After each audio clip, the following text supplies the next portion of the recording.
Hello, buddy. Welcome back to the Tin Man's Corner channel. I'm your host, Jeffrey Tin Man Taylor, and today I'll be reacting to another Mr. Nightmare video titled Three Disturbing True Scary Stories for you guys. It's one of his new scary story videos. So I'm going to turn the lights off, move the camera up here for you guys, and let's get this reaction on the road and in the bag. All right, here we go.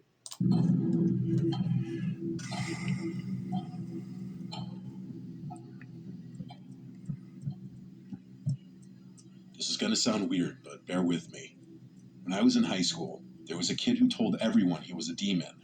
I don't feel comfortable even writing his name for reasons you'll soon understand. I'm just going to call him Patrick, even though his name sounds like something out of a Shakespeare play. He was extremely socially awkward and walked around with a super empty stare that made even teachers uncomfortable. He wore the same blank gray hoodie literally every single day. I'm not exaggerating. I'm pretty sure he never washed the thing, since he always smelled terrible too.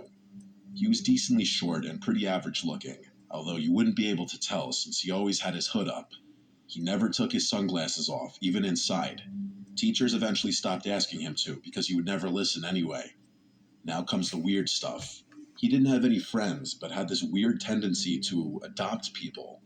What I mean by that is, if he liked you, which he could decide randomly one day, he would walk up to you and say, "You're adopted," meaning you were part of his circle or whatever.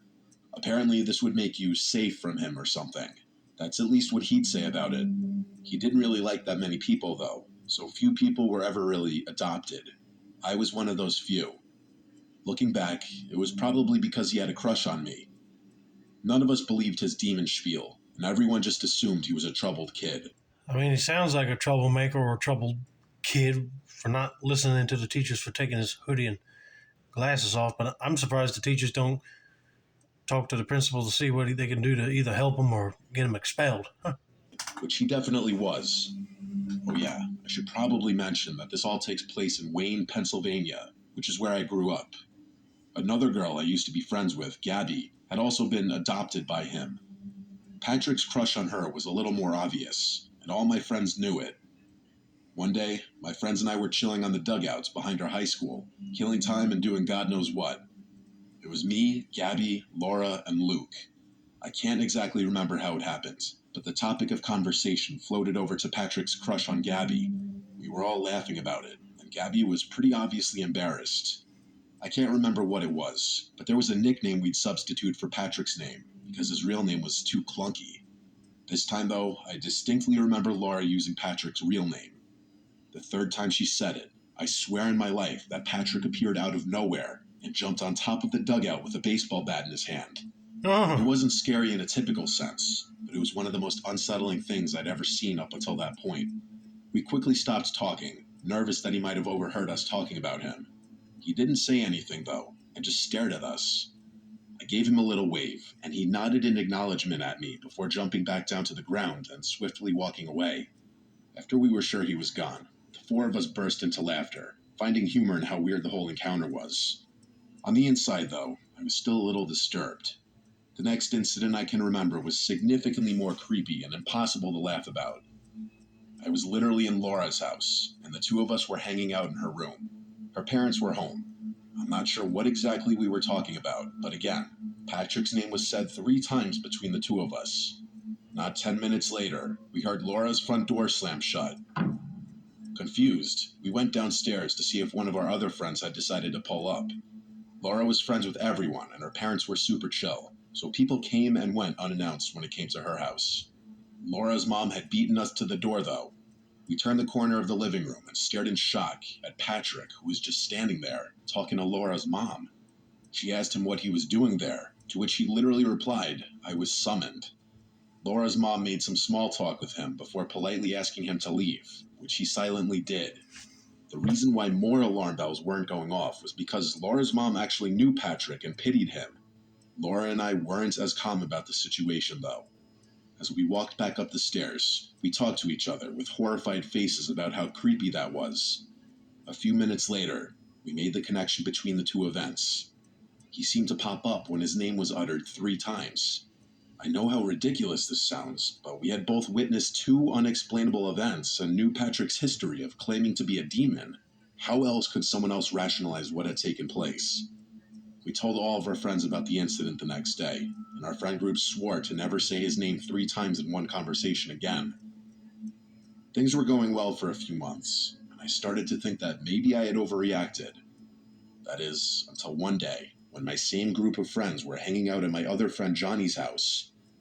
We were chilling on his back deck when the topic of conversation again found itself concerning Patrick. Oh, come on. No. No, no, no, no, no, no, no, no. Don't say his name. It's almost like if you said Candyman 3 times and then, automatically pop out of nowhere.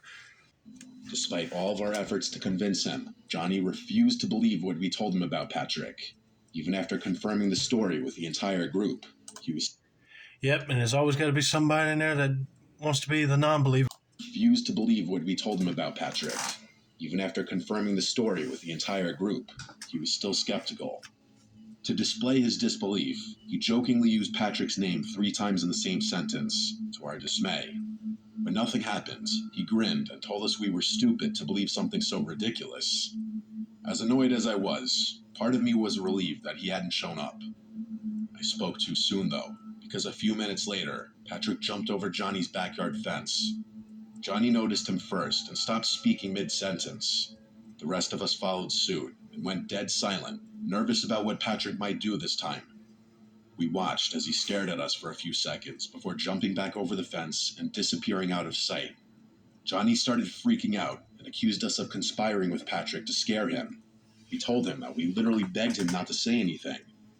We sat in silence for a while before Johnny eventually told us all to go home, clearly shaken from the experience. The last experience I had concerning Patrick was definitely the scariest and most disturbing. Yeah, you wanted to see if calling him out 3 times would bring him. Well, he showed up at your place. But I hate to hear what this part would be about. It was the only one where I felt like my life might have actually been in danger. A few months after the incident at Johnny's house, I was home alone one night. My parents rarely left the house back then, so this was a rare occurrence. I decided to take advantage of the situation and invited a boy over whom I'd been talking to. He was kind of a tool, but so were most of the guys I was talking to at that age. We were hanging out in my room, and it was lightly raining outside. After a while, he mentioned something about Patrick, which made me visibly cringe. He got confused, so I explained the situation to him. He burst out laughing and told me he was going to say Patrick's name to scare me. Dude, I don't. begged him not to, but he did it anyway. Only this time, he didn't just say it. He literally screamed Patrick's name 3 times at the top of his lungs. There was no delay this time. The moment he finished yelling, I could hear the rain instantly pick up outside. A few seconds later, there was a flash of lightning. I started to freak out. The guy I was with actually seemed sorry and told me it was probably just an extremely unlikely coincidence. I cursed him out and ran to my window to look at the storm. I glanced down to look at my driveway and screamed when I saw a silhouette of a person looking up at my window. It was too dark and stormy to know for sure, but I was 99% certain that it was Patrick. I shut the blinds and rushed downstairs to make sure all the doors were locked. After locking the back door, I saw that person again. Only this time, he was standing motionlessly in my front yard. I felt a panic attack coming on, and I knew Patrick was going to find a way inside my house. I started screaming, "But I'm adopted," over and over again, hoping that would do something. I know there was no way he'd have been able to hear me, but my brain was all over the place at that point. The guy I was with ran down the stairs a few seconds later and picked me up off the kitchen floor in an attempt to comfort me. I looked out the window again, and he was gone. The storm was still coming down like crazy, though, but it's not like I was going to search the property anyway. The next morning, after that guy had left, I went out to inspect my yard. To my horror, I found something sinister in the far corner of my backyard. What? It was Patrick's hoodie, and wrapped inside of it were a couple random belongings of mine that I assumed I lost. My parents were gone another day, and I was too scared to call the police. I figured I'd show my parents what I had found after school the next day, and they'd take it from there. I never had to, though. The next day, Patrick didn't show up to school. He didn't show up the day after that either. None of us ever saw him again, and no one knew what happened to him. My parents still live in the same house, which is something I think about a lot. I know this isn't your typical scary story, I'm not sure where else to vent about this. A few people from school told me they caught Patrick hiding and eavesdropping on their conversations, which could explain how he was able to show up out of nowhere. As I've grown older and thought back on the whole thing, I think what makes the most sense is Patrick was just a mentally ill stalker who followed me and possibly other girls around, hence why he was always able to appear when his name was brought up.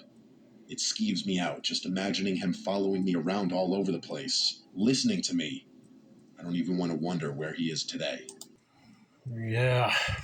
I don't even want to know either, but that is disturbing that the stalker left his hoodie there with some of your belongings. So that tells me right there he really liked you.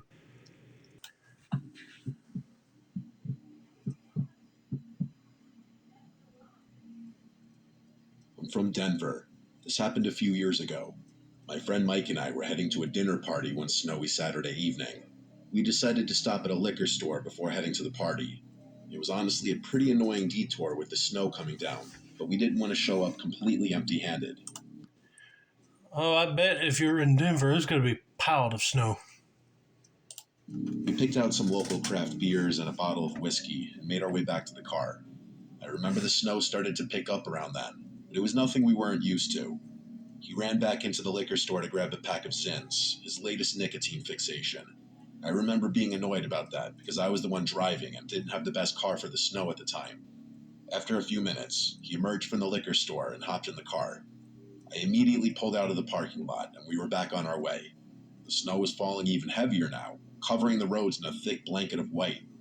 The drive to the party was supposed to be straightforward, about 20 to 30 minutes through familiar suburban neighborhoods.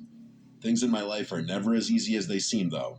The snowstorm had other plans, turning what was supposed to be a relaxing route into a treacherous journey. Let me just say, I'm not a great driver as is. The car slipping every 10 seconds didn't help matters.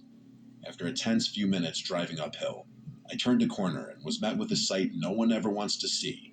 In the middle of the street was a stopped car. Its hazards were flashing ominously, cutting through the falling snow like distress signals. Both the driver's and passenger side doors were open.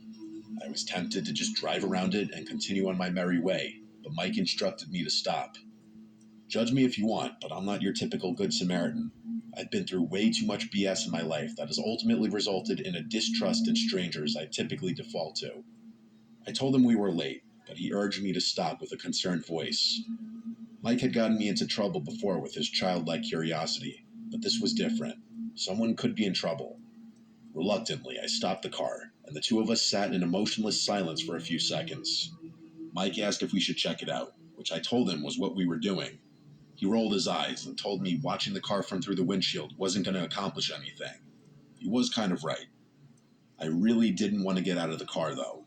Nervous about the situation, I asked him if he'd just wait a few more minutes, which he reluctantly agreed to. We sat there, watching the eerie blinking of the hazards against what was otherwise a beautiful snowy backdrop. Nothing happened, which I was kind of surprised by. Eventually, Mike said he had had enough and was going to investigate. Before I could stop him, he stepped out of the car. I watched with a rising sense of apprehension as he approached the vehicle. As he was doing so, I could have sworn I saw something dark move out of the corner of my eye. It might have been my worried mind playing tricks on me, but this situation was seeming worse and worse to me every second that passed. Not even 10 seconds later, I thought I saw the car jolt a little, like something had moved in the trunk or back seat. Again, maybe my mind was playing tricks on me, but I didn't care. I made a quick-time decision and slammed on the horn, startling Mike, who had been inspecting the inside of the vehicle. He understood what I was communicating and sprinted back to the car. I drove off immediately and told him my suspicion that the whole thing was a trap. He was pretty annoyed when I told him I didn't have any actual proof, but I responded in a firm voice that I wasn't going to risk my life for someone who could easily call for help. Okay, you're just being a little bit of a jerk right there, but I understand where you're coming from. But I would have believed somebody if they said they saw something dark through the woods coming towards the car if you went out going to investigate. Be like, yep, the whole thing's a trap. The rest of the drive was pretty tense, to be completely honest. He was the type of guy to hold a grudge longer than most. We arrived at the dinner party, and things were finally normal again. We were there for several hours, and Mike and I had all but forgotten what happened earlier. After a nice dinner and an enjoyable time catching up with old friends, our host turned on the TV to give some departing guests an update on the snowstorm. He flicked over to the local news, and what I saw was actually horrifying. The police were issuing reports of a stolen vehicle that had been jacked not even 2 hours earlier. They were circulating a spoken account from the victim, which went something like this. A woman was driving her teenage son home from a friend's house when she noticed a car in the middle of the road, hazards on and doors open.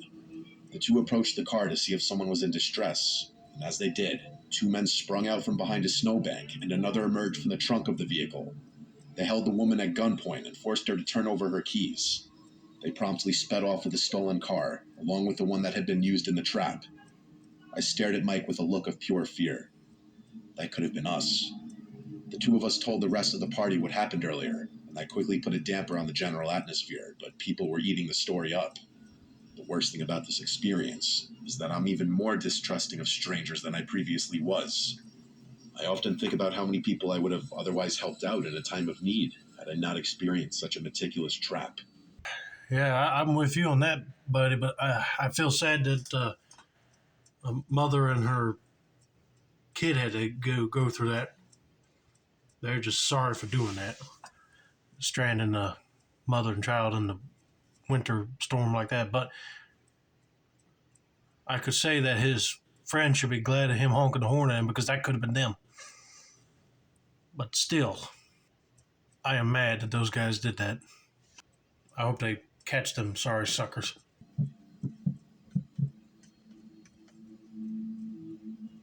The series of events I'm about to recount happened over 30 years ago, during my early childhood. Forgive me if some details are shaky, but I'll try to remember as much as possible. I was around 10 years old. My extended family was massive. At that age, it was hard for me to remember the faces of all my relatives, let alone their names. At every family gathering, I was introduced to someone whose face I didn't recognize, even though they all seemed to recognize me. My dad was one of 9 children, so I had 8 sets of aunts and uncles on his side alone. My grandparents on my dad's side were extremely well off and had a massive beachfront property, which was communal along my dad and his siblings. I don't know its exact dimensions, but I'm pretty sure it could sleep over 30 people. Because of this, my family would often spend entire chunks of the summer down there. Both my parents had jobs that allowed them to either work remotely or spend a lot of time away from their offices. My dad's siblings and their kids would do the same.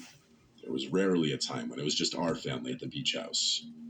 I got along with all my cousins, and preferred spending time at the beach house rather than at home since I was closer with some of my cousins than any of my hometown friends. I liked a lot of my aunts and uncles too. My favorite by far was Uncle Joseph, who was the father of my cousin Brandon. Brandon was honestly kind of antisocial, and we didn't really play that much together. Uncle Joseph was awesome though, and he'd never fail to brighten my mood or make me laugh. In addition to being great with kids, he was a licensed therapist and psychiatrist, and was often who I turned to in times of need. There's a decent chance he knew more about me than my parents did. I confided in him regularly, and there was nothing I was uncomfortable divulging. Anyway, that summer, I began having tremendously graphic and disturbing nightmares. As far as I can recall, there weren't any common themes between them. They'd all just be about something psychologically taxing, like a family member dying or being alone forever, or something along those lines. I wish I could provide more details, but I've long since purged my mind of those horrors. I do remember one dream distinctly, though. It was one of those false awakening dreams. I woke up and went downstairs to meet my parents for breakfast, like I do on a typical morning. When I got downstairs, though, they weren't in the kitchen, and there was no food on the dining room table. I ran back upstairs, barged into my parents' and then siblings' rooms, but no one was there. The rest of the dream was basically me crying on my bedroom floor, wondering why everyone had abandoned me. After 3 or 4 of those nightmares in a row, I decided to tell my Uncle Joseph out of embarrassment of telling my parents. Glad you have a psychiatrist in your family too to help you ease through all that. But yeah, nightmares are just a pain in the butt to get through. Anyway, let's continue. He listened with a concerned look on his face as I described the kinds of things I was experiencing, and he even started writing things down in his little notebook. He instructed me to do some meaningful internal self-reflection as something was clawing at my subconscious. What kind of self-reflection was I supposed to do, though? I was 10 years old. He told me he'd mull things over, and that I should come back to him if the problem persisted. Of course, it did. A few days and nightmares later, I gave Uncle Joseph an update. He told me he'd been thinking about the situation, and that he had figured out what was going on in my brain. He said that even though I didn't think it, I was deeply frustrated with my parents and was harboring some unresolved resentment towards them. I was more confused than I've ever been. I was nothing if not a well-behaved, polite, grateful kid. I had always listened to my parents and loved them more than anything. Uncle Joseph knew what he was talking about, though. He was a therapist, after all. I assumed he had dealt with similar situations in the past and considered myself lucky that he was helping me. I asked him how I should proceed with everything and told him this newfound knowledge kind of scared me. He told me it was perfectly normal that I was scared and that most of his adult patients react in the same way. He then told me it was also normal that I disagreed with what he was saying, since dreaming implies a subconscious feeling that the brain refuses to accept. That did kind of make sense to me. He told me that in the next few days, I should be slightly more disobedient when it came to my parents. He told me to try saying no more often and to argue with them when I didn't get my way. So that's what I did. For 3 days after talking to him, I behaved so uncharacteristically that my parents got concerned. They told me they didn't like my recent behavior and I'd better quit it. It killed me to do that to them, but I couldn't stand having nightmares literally every night. My 10-year-old self would have done anything to put an end to those night terrors. They didn't stop, though. In fact, they actually got worse. More graphic, more disturbing, and more vivid. It was too much. I confided in Uncle Joseph again, and he told me there was one more thing we could try. I begged him to tell me what it was, but he seemed hesitant. After a few minutes of pleading, he revealed what the thing was. He said my brain was too mature for my young body and that I needed to set it free. Obviously, I had no idea what he meant by that. He told me if I had one more nightmare, he'd tell me what I had to do. I went to sleep terrified that night. I didn't want to set my body free, even if I didn't know what he was talking about. That night, I actually woke up before having a nightmare. In the several days that this had been going on, I had never woken up before having a nightmare. This was new. For some reason, though, I was scared to move or even breathe loudly. It wasn't sleep paralysis, but I was scared out of my mind. I stared at the wall in that same position for a full minute, not quite sure what I was doing. The next thing I heard was something I will never forget, no matter how hard I try. Whispering, right next to my ear. Uncle Joseph's whispering. I was sure of it. I turned over and screamed, which sent him flying back. He quickly left the room and shut the door. I sat there in a cold sweat. Part of me thought I was still having a nightmare. Instead of going back to sleep, I ran to my parents' room and told them everything. I told them about the nightmares, about Uncle Joseph, about everything. My dad didn't waste a second. He stormed into Uncle Joseph's room and confronted him. My uncle obviously denied everything, but my dad was a big dude and could easily push him around. A fight broke out between them, and my dad snatched the satchel Uncle Joe carried everywhere. Uncle Joseph promptly gathered up his things and basically ran to his car. My dad started going through the satchel, but what he found was sickening. There were pages and pages of dream-related things, both handwritten notes and printed articles. Articles about inducing dreams, specifically nightmares. Personal notes about different techniques, previous data, and types of experiments. It was horrific. Uncle Joseph was eventually arrested, as the police found some even more suggestive things on his computer. I'm not going to go into full detail, but I'm sure you could piece together what they found based on Uncle Joseph wanting to set my body free. I never saw him again. I don't know what happened to him long term, since my parents never liked talking about the situation, at least around me. Sometimes I kick myself for being so naive about the whole thing, but there's nothing I can do about that now. Okay, one, he's your uncle, and two, he's a therapist, and you would think he would help you, but then he's doing all these weird techniques just to make you lose your mind. And it's kind of creepy that he actually was right next to him whispering something in his ear. I mean, but I don't even want to know what he was talking about. The whole setting his mind free. It would be disturbing to think that he would actually murder his nephew. But I'm glad he got arrested. But hopefully his license to therapy is like cut.